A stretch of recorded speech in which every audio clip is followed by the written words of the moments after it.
Praise the lord. ఈరోజు దేవుని వాగ్దానము. దేవుడైన యెహోవా తన ప్రజలతోనూ తన భక్తులతోనూ శుభవచనము సెలవిచ్చును. కీర్తనల గ్రంథము 85వ అధ్యాయము 8వ వచనము. ప్రియమైన సహోదరి సహోదరులారా, మన దేవుడు మాట్లాడే దేవుడు.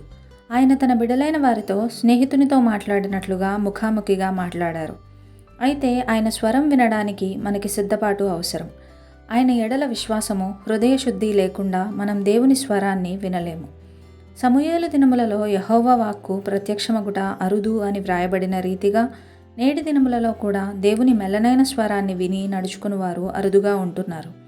ఆయన మనతో సహవాసం చేయాలని, బిడ్డలు తమ తల్లిదండ్రులతో సంభాషించున్నట్లు ఆయనతో సమయాన్ని గడపాలని ఆయన ఆశిస్తున్నారు.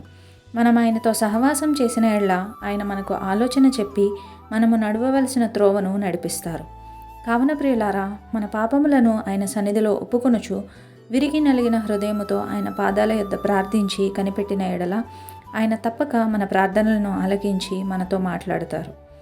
తండ్రి అయిన దేవుని కృప మనందరికీ ఎల్లప్పుడూ తోడై ఉండునుగాక.